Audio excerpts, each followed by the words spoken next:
Lieutenant Sam Miller stared at the holographic display as the small scout vessel Pathfinder glided silently through the darkness of space. The blue glow of the nearby star Centauri B cast eerie shadows across the bridge. Sam ran a hand through his short brown hair and checked the mission parameters one more time. "How's our approach vector looking, Kevin?" Sam asked, turning to his tactical officer. Kevin Bennett, a stocky man with keen eyes that missed nothing, tapped at his console. "All clear, Lieutenant. We're maintaining stealth protocols. No sign of detection." Sam nodded and turned his attention to the rest of his small team. The Pathfinder wasn't designed for combat. With a crew of just 6, it was built for speed, stealth, and reconnaissance. Earth Command had been clear: observe, gather data, and return without engagement. The discovery of potentially habitable planets in the Centauri B system was too important to ignore, but too risky to approach with a larger fleet. Diane Rogers, their communications specialist, sat with her eyes closed, listening through her neural interface. Her fingers moved in small patterns, sorting through the electromagnetic chatter of space. "I'm picking up some unusual energy signatures," she said suddenly, her eyes snapping open. "Definitely artificial." Sam moved to her station. "Origin?" "The 4th planet," she replied, pulling up a visual. "It's faint, but it's there. Olivia." Martinez looked up from her engineering console, her dark eyes reflecting the blue light of her screens. "Should I adjust our course for a closer look?" As the Pathfinder's engineer, she knew every bolt and circuit of the small vessel. Sam considered his options. Their orders were to investigate signs of intelligent life, but caution was paramount. "Take us in slowly, passive scans only." Alan, White, the team's medic, glanced up from where he was inventorying supplies. "You sure that's wise, Sam? We're a long way from backup." "That's why we're keeping our distance," Sam replied. "Natalie, what's your assessment?" Natalie Gray, their security officer, was already at the weapons station running diagnostics. Her response was calm but ready. "Defense systems are operational, but remember, we're outgunned by pretty much anything bigger than a shuttle." "You're the yaw." Pathfinder adjusted course, moving toward the 4th planet with deliberate care. The world grew larger on their view screen, blue-green with swirling white clouds, not unlike Earth. The bridge fell silent as they all took in the view. "Beautiful," Alan whispered. The moment of peace shattered as alarms blared across the bridge. Kevin's hands flew across his console. 3 vessels just emerged from behind the moon. They're on an intercept course. Sam reacted instantly. "Full sensor sweep." "Diane, open communications on all frequencies." "Trying," Diane said, her voice tense. "No response. I'm broadcasting universal greeting protocols." The alien ships were unlike anything they had seen before, angular and dark, with pulsing red energy signatures. They moved with precision that spoke of advanced technology. "They're powering weapons," Natalie reported, her voice steady despite the danger. Sam made a split-second decision. "Evasive maneuvers. Pattern Delta 9. Before Olivia could execute the command, the space around them lit up with energy fire. The Pathfinder rocked violently as one blast grazed their port side. "Shield integrity at 82%, Olivia called out. "Minor damage to the outer hull. Still no response to communications," Diane added, frustration evident in her voice. Sam gripped his chair as the ship banked sharply. These weren't warning shots. The aliens, whoever they were, had opened fire without attempting any form of communication. A clear act of aggression. "Kevin? Tactical analysis?" Kevin's fingers moved rapidly across his station. "Their weapons are energy-based, highly focused. Their firing pattern suggests they're trying to disable rather than destroy." "Small. Comfort," Alan muttered as he braced himself against the wall. Sam quickly assessed their situation. Running was the obvious choice, but they needed information. Earth had to know what they were facing. "Natalie, target the lead vessel's weapon systems only. Minimal force." Natalie looked surprised but complied. "Targeting. But sir, our orders have changed," Sam finished for her. "We need intelligence to bring back." The Pathfinder banked sharply, executing a maneuver that no larger vessel could have managed. The alien ships, though advanced, hadn't expected such agility. Their formation briefly broke. "Now," Sam ordered.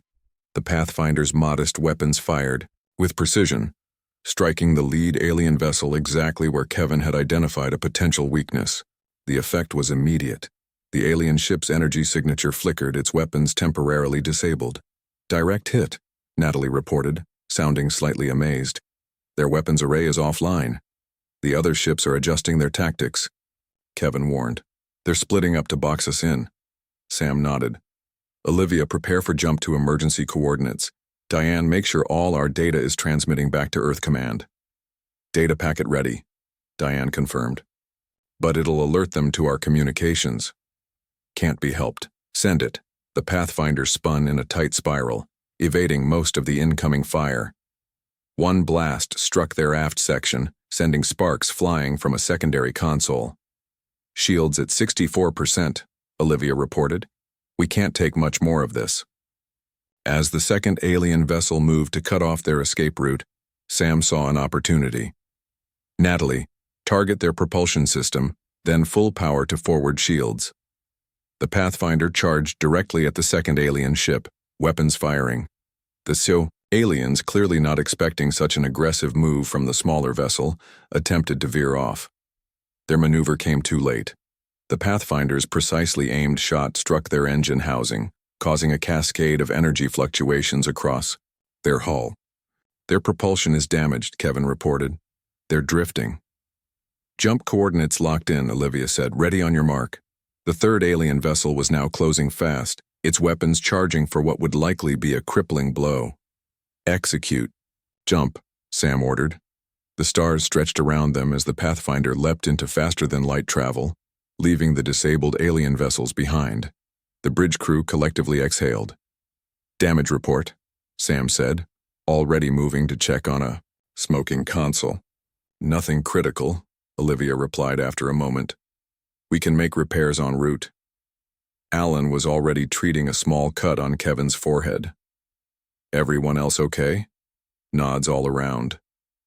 They had survived. More than that, they had fought back effectively against an unknown enemy with superior technology. "Data packet transmission confirmed received by Earth Command," Diane reported. "They know what we found and what found us." Sam looked around at his team, pride evident in his expression. "Good work, all of you. We just had first contact with an alien species, and though it wasn't exactly peaceful, we're alive to tell about it. More importantly, Earth will be prepared if they come looking for more trouble." What none of them could know was that aboard the alien vessels, ships of the Vraxis Collective, the commanders were gathering in stunned disbelief. Their sensors had classified the Pathfinder as a minor vessel, barely worth notice. Yet, it had disabled one ship, damaged another, and escaped their trap with apparent ease. "How is this possible?" demanded Sub-Commander Vrex. "It was a single small ship." The intelligence officer reviewed the data again, confusion evident in his multifaceted eyes. Unknown capabilities, unknown tactics. Their response was unexpected. "Find out who they are," ordered the fleet commander. "If this was merely a scout vessel, we must know what their actual war fleet is capable of." As the Pathfinder raced back toward Earth, neither its crew nor the Vraxis Collective realized that this brief encounter would change the course of both their civilizations forever. 3 weeks after the encounter in the Centauri B system, Sam Miller and his team stood at attention in the gleaming conference room of Earth Command headquarters. The wall-sized display showed the data they had gathered during their mission. Admiral Frank Cooper, a tall man with silver hair and deep lines etched into his face from decades of service, studied the footage of the alien ships for the 5th time that day. "So they fired without any attempt at communication?" Admiral Cooper asked, his voice grave. "Yes, sir," Sam replied. Diane broadcast on all standard frequencies. They responded with weapons fire. Diane Rogers nodded in agreement. "Their communication systems operate on different principles than ours, but they definitely received our signals. They chose to ignore them." Admiral Cooper turned to face the scout team. "You all performed admirably. Going up against unknown hostiles in a scout vessel and living to tell about it deserves recognition." His expression hardened. But now we have a bigger problem. Our long-range sensors have detected a large force assembling at the edge of the Centauri system. They're coming our way. The room fell silent. Kevin Bennett, the tactical officer, stepped forward. Sir, permission to speak freely? Granted. Based on our encounter, I've been analyzing their battle tactics. The Vraxis ships, assuming that's what they call themselves, rely heavily on predetermined attack patterns. When we did something unexpected, it took them precious seconds to adjust. Admiral Cooper's eyes narrowed with interest. Go on. Their technology is superior to ours, Kevin continued, but their tactical flexibility is not. They didn't expect a small vessel to stand and fight. It confused them. Olivia Martinez joined in. Their ships also have an unusual energy signature. I've been studying the sensor readings. Their shield configurations leave brief vulnerability, windows during weapon discharge. Interesting, Admiral Cooper said. He paced the length of the conference room. Lieutenant Miller, protocol says I should thank you for your service and send you and your team for extended rest and debriefing. Sam stood straighter. With respect, sir, we're the only ones who faced them in combat. A small smile crossed the Admiral's face. Exactly my thinking. Protocol be damned. I'm assigning the 6 of you to assist in coordinating our defense strategy. Natalie Gray, usually stoic, couldn't hide her surprise. Sir, we're scout personnel, not strategic command. Sometimes fresh eyes see what experienced ones miss, Admiral Cooper replied. You've shown that already. The Admiral brought up a new display showing Earth's defensive fleet positioning. We're deploying our available ships in Jupiter's orbit. It's not many, most of our fleet is spread across our colonies, but it's what we've got. Alan White studied the display with concern. Those are long odds, sir. Then we'll need to improve them, the Admiral said simply. In the following days, the Pathfinder's crew worked tirelessly with Earth Command's strategists. Diane discovered patterns in the alien communications they had recorded. Brief, encoded, bursts that seemed to precede tactical maneuvers. They're not just communicating, she explained to Sam as they worked late one night. They're synchronizing their targeting systems. Look at the frequency patterns. Sam studied the data. So their ships coordinate fire through these signals? Exactly. And if we could interfere with those specific frequencies, Sam's eyes lit up with understanding. Their coordination would fall apart. In another section of the command center, Kevin and Natalie worked with the fleet's tactical officers. The Vraxis formation was rigid, Kevin explained, moving holographic ships around a tactical display.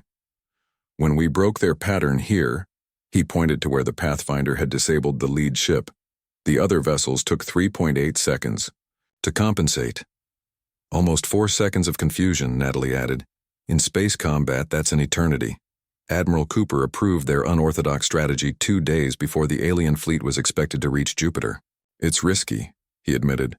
But sitting back and letting them dictate the engagement would be riskier.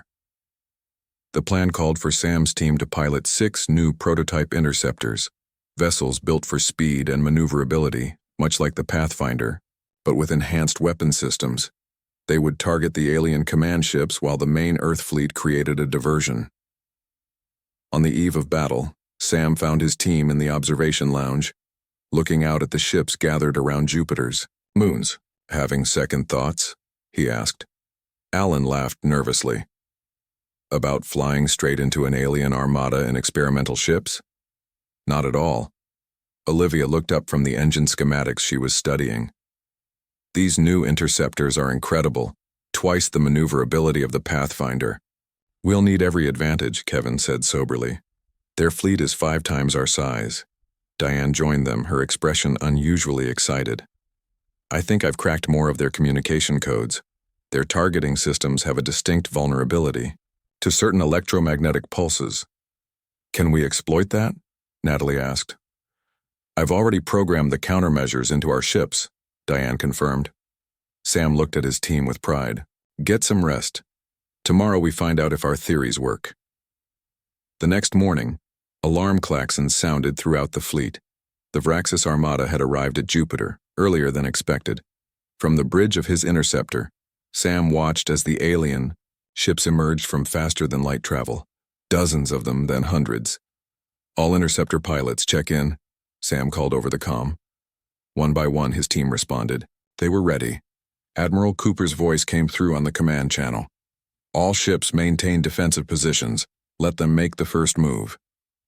The Earth fleet appeared to follow conventional formations, arrayed in a defensive screen around Jupiter's orbit. From his flagship, Commander Zexthal of the Vraxis observed the human forces with disdain. "Primitive vessels," he remarked to his subordinates.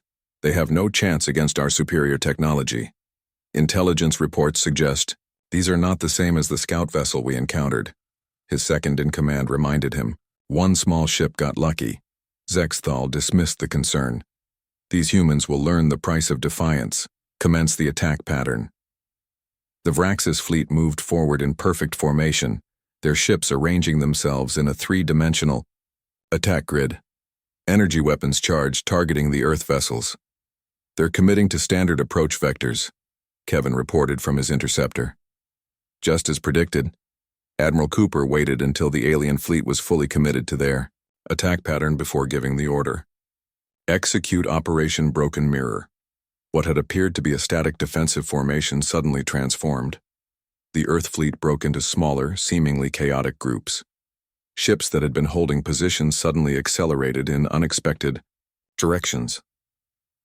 The Vraxis commanders were momentarily confused by the sudden change in tactics. In that moment of hesitation, Sam's interceptor squadron shot forward from behind one of Jupiter's moons where they had been hiding. "Squadron, execute attack pattern Delta," Sam ordered. "Target their command ships." Diane, activate the countermeasures. 6. Nimble interceptors raced toward the heart of the alien formation, broadcasting the electromagnetic interference Diane had designed.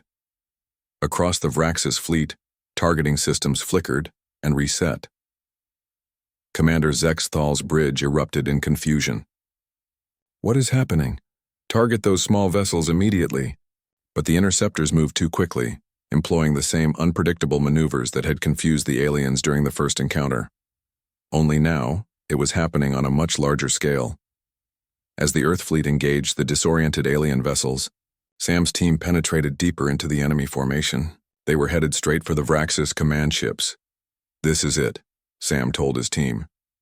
"Remember the plan. Quick strikes, constant movement. Don't give them time to adapt." The battle for Earth's solar system had begun, and the outcome would depend on whether a scout team's insights could overcome an alien armada's technological superiority. Sam's interceptor rolled sharply as energy blasts from a Vraxis cruiser passed mere meters from his hull. The space around Jupiter was chaos. Flashes of weapons fire, the streaking lights of ships in combat, and the massive form of the gas giant, providing a dramatic backdrop to humanity's first major space battle. "Status report," Sam called over the secure channel to his team. "Still in one piece," Kevin responded first, his interceptor weaving through the Vraxis formation. "Their targeting systems are definitely affected by Diane's countermeasures. Half their shots are missing by wide margins." "Confirmed," Olivia added. "I'm reading power fluctuations across their fleet. The electromagnetic pulses are working better than expected." Sam checked his tactical display. The Earth fleet was holding its own despite being outnumbered. "Admiral, Cooper's strategy of breaking conventional formations had thrown the Vraxis into disarray. But the alien commanders were adapting, redirecting their forces to counter the unexpected human tactics. "They're learning," Sam warned. "Diane, can you boost the interference?" "Working on it," Diane replied.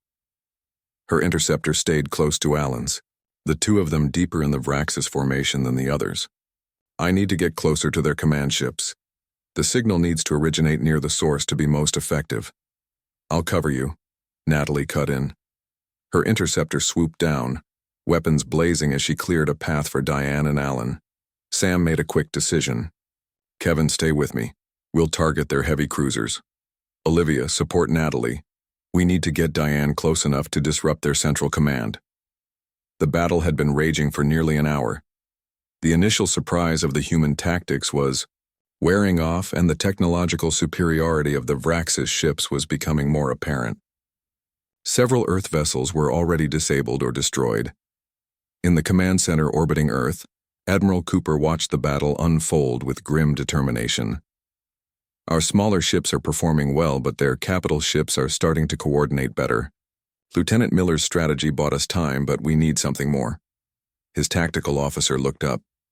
Sir, Miller's team is penetrating deep into their formation. They appear to be targeting the command vessels. Bold move, Cooper muttered.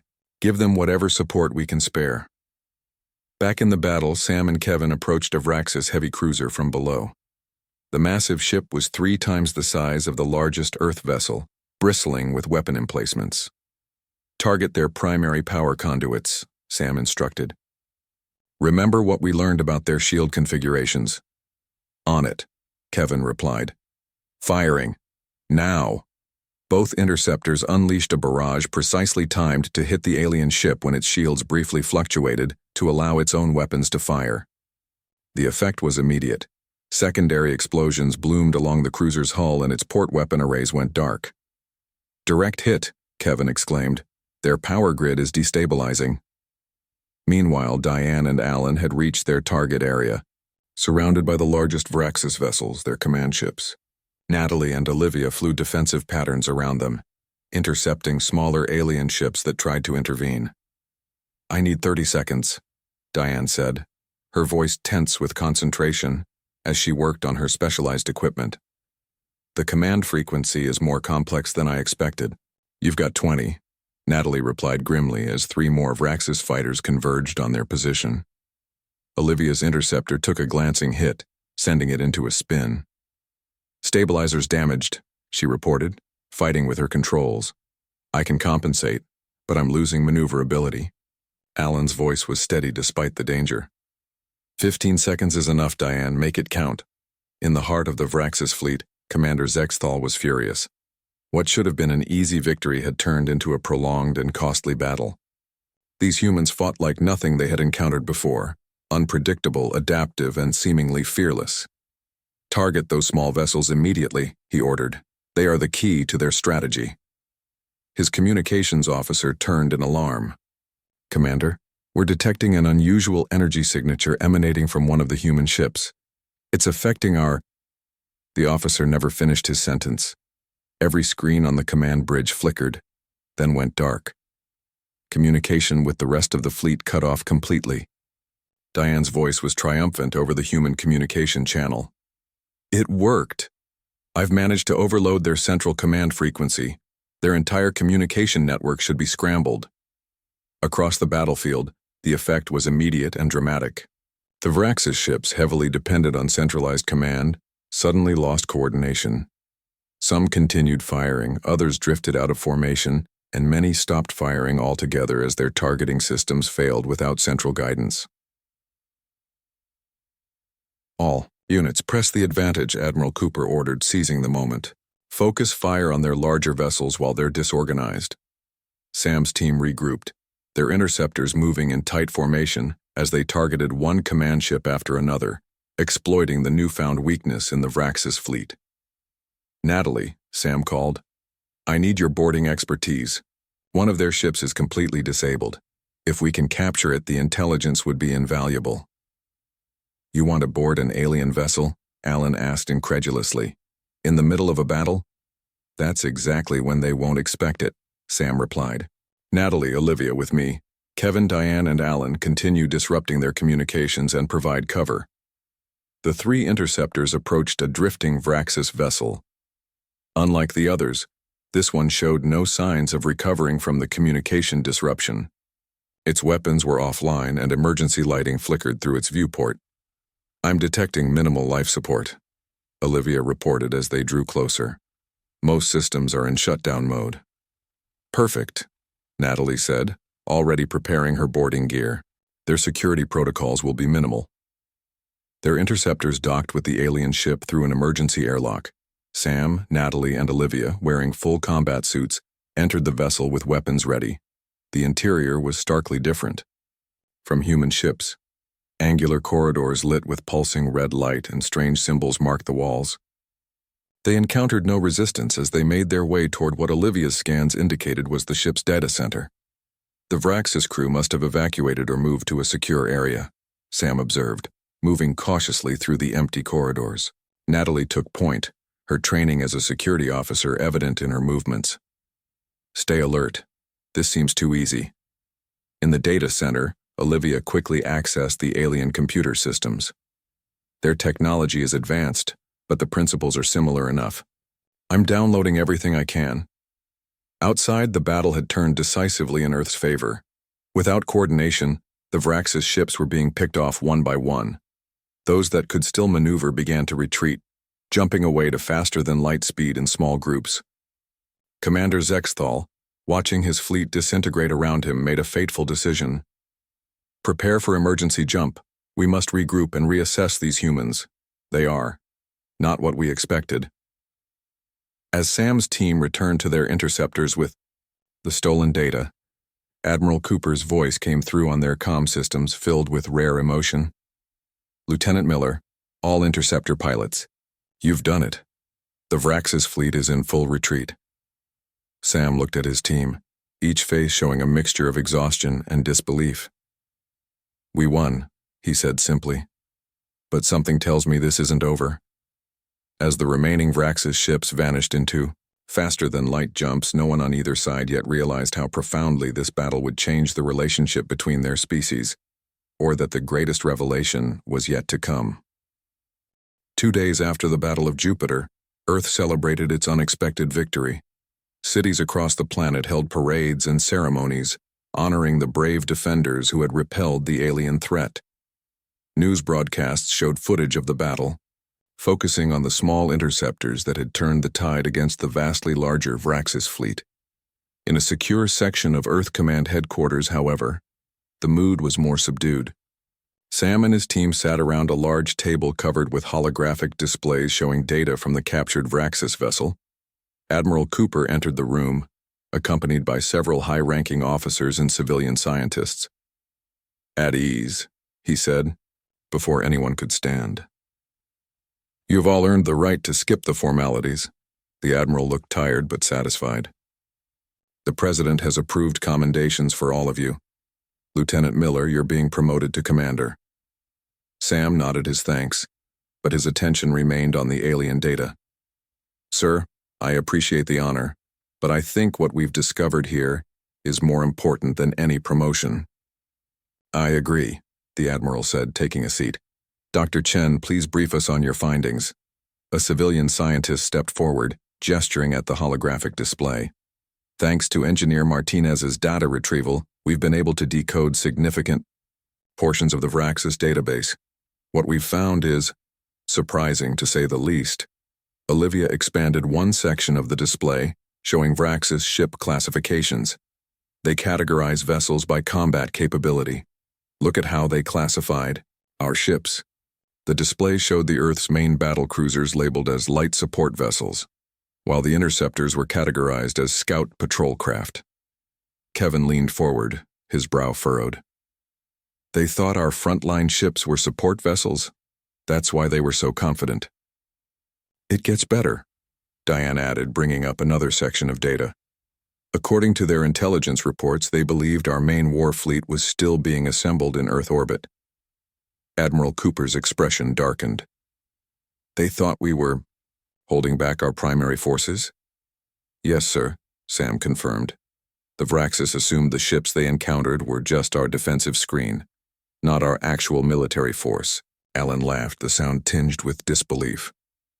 So they think we have an even larger, more powerful fleet in reserve? Precisely, Sam said.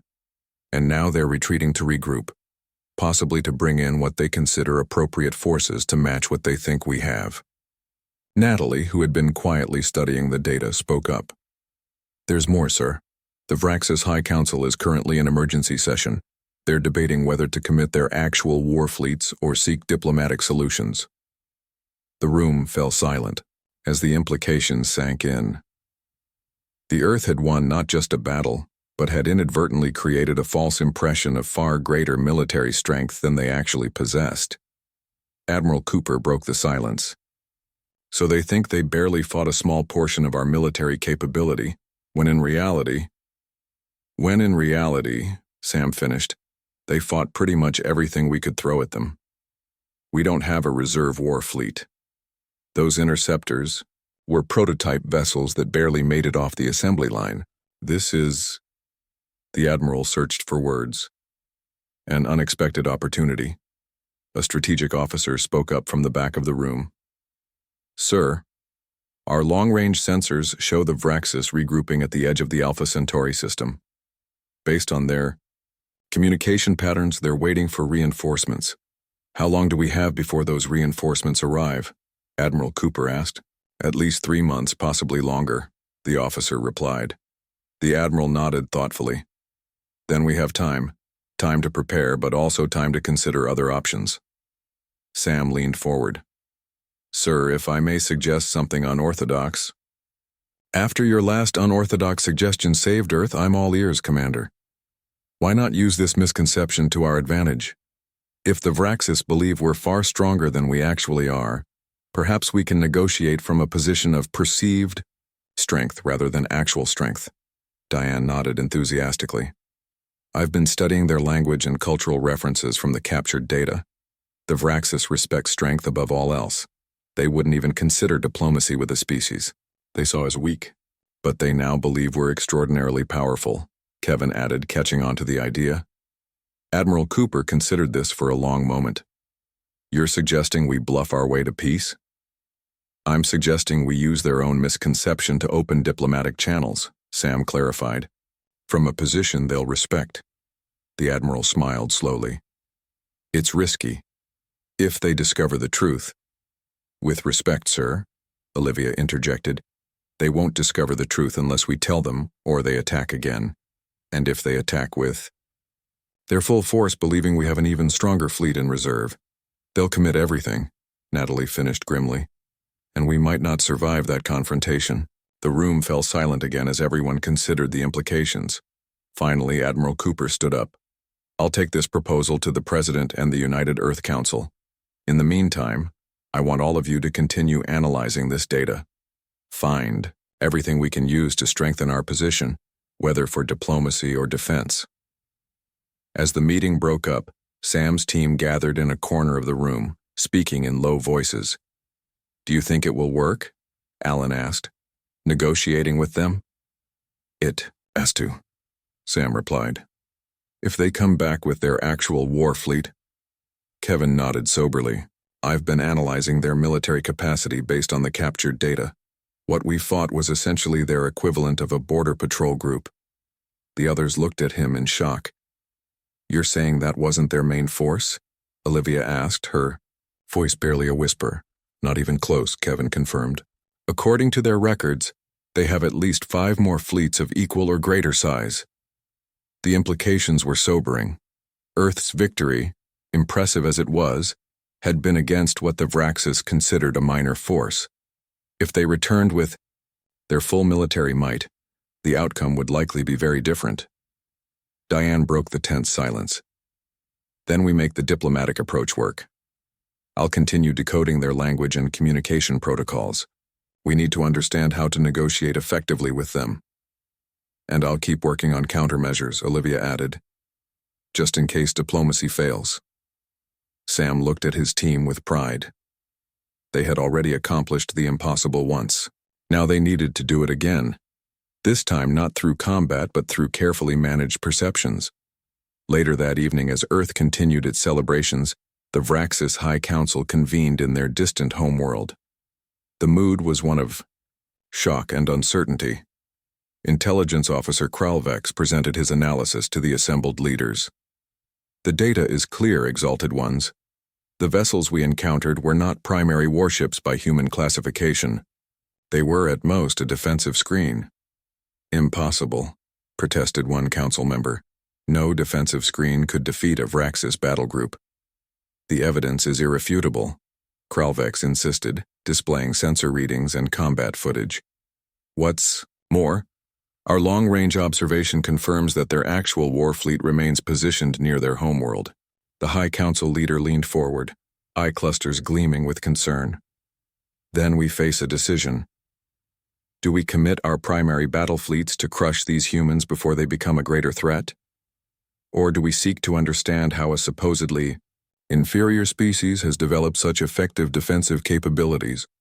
As the debate raged in the Vraxis Council chamber, neither they nor the humans realized how completely the misunderstanding would reshape the relationship between their species, or that the most critical moment would come not through force of arms, but through words carefully chosen and perceptions expertly managed. 6 months after the battle at Jupiter, a human diplomatic vessel approached the neutral meeting location in the Alpha Centauri system. The ship was small compared to military vessels, but its elegant design projected both confidence and peaceful intentions. Inside, Sam Miller adjusted the collar of his formal diplomatic uniform, still uncomfortable with the many commendations now adorning his chest. "Relax, Commander," Admiral Cooper said from beside him. "You've faced the Vraxis in battle. A diplomatic meeting should be easy by comparison." Sam wasn't convinced. In battle, the objectives are clear. In diplomacy, every word matters in ways we might not understand. Diane Rogers, now Earth's lead xenolinguistic specialist, looked up from her data tablet. "I've refined our translation algorithms based on the captured data. We should be able to communicate effectively, including the subtle status markers their language uses." The diplomatic team included all 6 members of the original Pathfinder crew. Their first-hand experience with Vraxis combat tactics had proven invaluable during the preparations for this meeting. Olivia glanced at the sensor readings. "The Vraxis delegation is approaching. 1 command vessel with an escort of 4 smaller ships." "That's a good sign," Kevin observed. "A small escort suggests they're not planning for aggression." "Unless it's a trap," Natalie added, still thinking. "Like a security officer," Alan shook his head. "Their cultural records suggest they take diplomatic protocols very seriously. Breaking them would be dishonorable." The view screen activated, showing the approaching Vraxis ships. Their angular designs were now familiar, but still alien in their geometrical precision. Admiral Cooper addressed the bridge crew. "Remember the plan. We maintain the illusion that what they faced was merely our forward scouts. We neither confirm nor deny their assumptions about our military strength." Sam nodded. "And we use their respect for strength to negotiate favorable terms without ever resorting to actual threats. A delicate balance," the Admiral acknowledged. "But one I believe you're all capable of maintaining." When both ships arrived at the designated coordinates, they extended docking tubes toward a small neutral station, established specifically for this meeting. The station had been constructed by automated drones and featured architecture that attempted to accommodate both human and Vraxis physiological needs. Sam led the human delegation through the airlock, his team close behind. They entered a large circular chamber with a table that seemed to be a compromise between human and Vraxis design sensibilities. The Vraxis entered from the opposite side. Their appearance was striking. Tall, angular beings with exoskeletal features and multiple eye clusters. Their movements were precise and measured like their ships. The leader of the Vraxis delegation stepped forward. "I am Supreme Strategist Vordak of the Vraxis Collective. I bring greetings and respect to the representatives of Earth." Diane's translation device worked perfectly, capturing not just the words but the subtle harmonics that indicated formal respect in the Vraxis language. Admiral Cooper performed the introductions. "I am Admiral Frank Cooper of United Earth Command. With me is Commander Sam Miller and his team, who you may remember from our previous encounter." Vordak's eye clusters shifted, focusing on Sam and his team. "Indeed, your scout vessels displayed remarkable tactical innovation. It has been a subject of much discussion among our military analysts." Sam maintained a neutral expression, but inside he felt a surge of relief.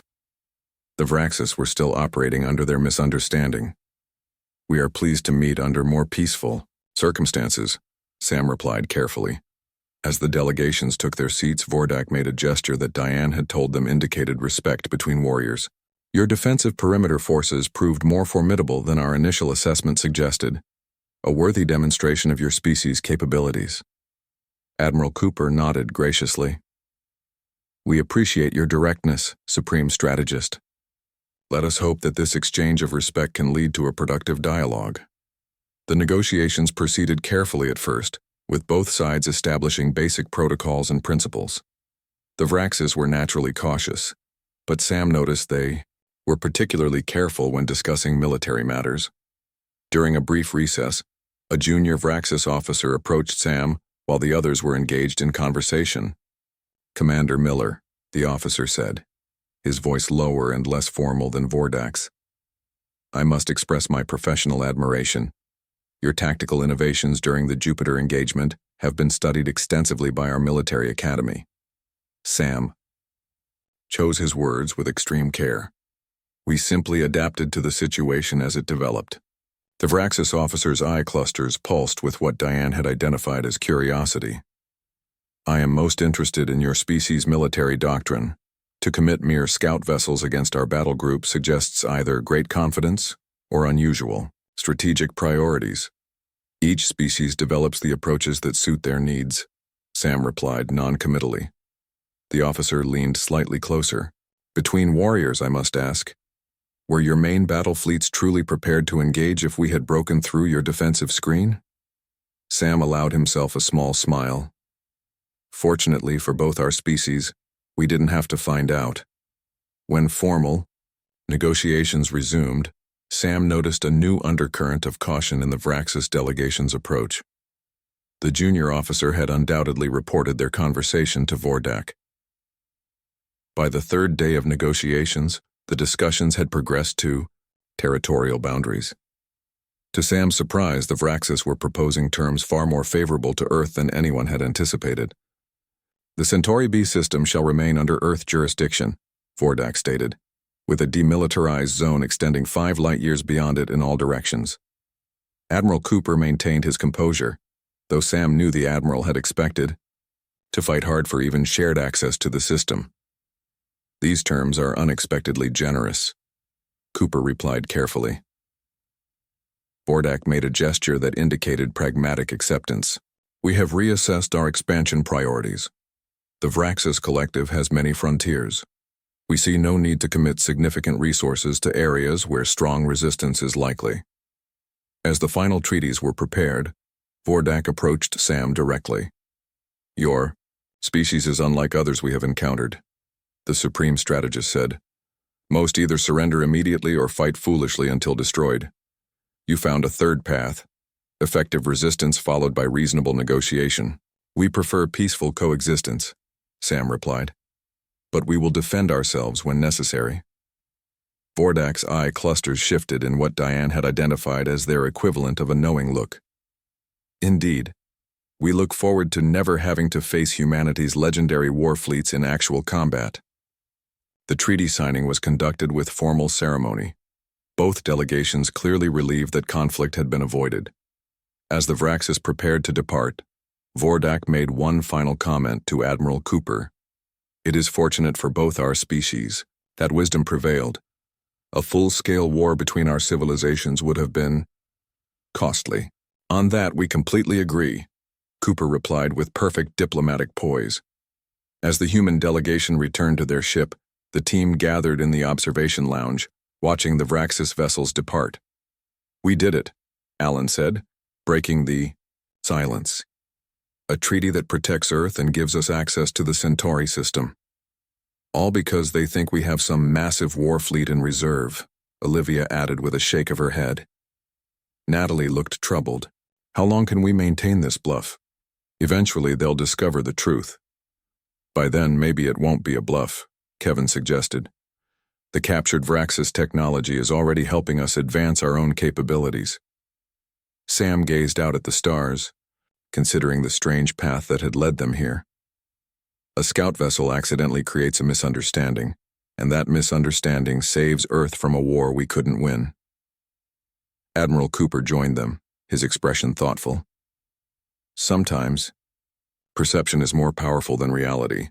They respected what they thought we were, which gave us the opportunity to become what they feared." Diane smiled. "And in the process, we've established a peace that benefits both species." "What happens now?" Alan asked. Sam turned from the viewport to face his team. "Now we build, we study, we prepare. The Vraxis won't be the only advanced species we encounter, and we might not be so fortunate next time. As their ship set course for Earth, Sam reflected on the incredible journey from that first encounter in the Centauri B system. A small scout vessel had faced overwhelming odds and survived. That small victory had cascaded into Earth's salvation. The greatest irony was that Earth's most powerful weapon hadn't been its ships or weapons or even its tactics. It had been a simple misunderstanding. The belief by a powerful alien force that they had faced only a fraction of humanity's military might. Sometimes, Sam thought, perception truly was more powerful than reality. And sometimes, 6 people in the right place at the right time could change the course of human history.